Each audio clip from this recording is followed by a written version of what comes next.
নমস্কার, আপনারা দেখছেন আমার পুরুলিয়া ইউটিউব চ্যানেল। আজকে অন্নপূর্ণা যোজনার অনেক অ্যাপ্লিকেশন ফর্ম রিজেক্ট হয়েছে। কেন রিজেক্ট হয়েছে এই নিয়ে সরকার থেকে কোনো রকমের কিছু জানানো হয়নি। ওয়েবসাইটতেও কোনো কিছু আপডেট নেই। শুধুমাত্র ফোন নাম্বার এবং ডিস্ট্রিক্ট সিলেক্ট করে ওটিপি দিলেই রিজেক্টেড দেখাচ্ছে। বিশেষ করে সেই সমস্ত অ্যাকাউন্ট যাদের অ্যাকাউন্টে টাকা আসেনি সেই সমস্ত অ্যাপ্লিকেশন ফর্ম রিজেক্টেড দেখাচ্ছে। রিজেক্টেডের কিন্তু কোনো রকমের কিছু আপডেট সরকার থেকে দেওয়া হয়নি যে কেন ফর্মটি রিজেক্ট করা হয়েছে।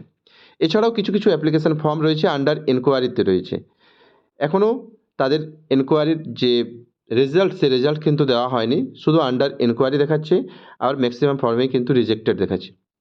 এই মুহূর্তে কী করণীয় রয়েছে, এই মুহূর্তে আপনাদের বিশেষ করে যাদের রিজেক্টেড দেখাচ্ছে বা আন্ডার এনকোয়ারি রয়েছে তারাকে অবশ্যই ধৈর্য ধরে থাকতে হবে।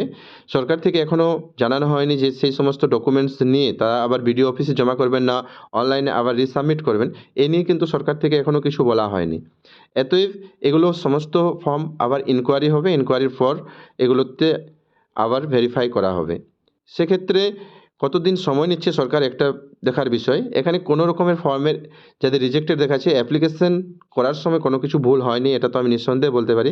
কারণ কি, একই সাইবার ক্যাফেতে এমন অনেক রয়েছে যারা আবেদন করেছে, তাদের মধ্যে কিছু জনের টাকা ঢুকেছে আবার কিছু জনের টাকা ঢোকেনি। তো সেক্ষেত্রে কেন টাকা আসেনি তার কারণ কিন্তু সেক্ষেত্রে তারাও জানতে পারেনি। পরবর্তী আপডেটের জন্য আপনারা অবশ্যই চ্যানেলকে সাবস্ক্রাইব করে রাখুন। ওয়েবসাইটতে কোনো রকম আপডেট এলেই আপনারাকে অবশ্যই জানিয়ে দেওয়া হবে। আপনাদেরকে একটাই রিকোয়েস্ট, চ্যানেলকে সাবস্ক্রাইব করুন এবং পাশের বেল আইকনকে ক্লিক করে রাখুন যাতে পরবর্তী ভিডিও নোটিফিকেশান আপনারা পেয়ে যান।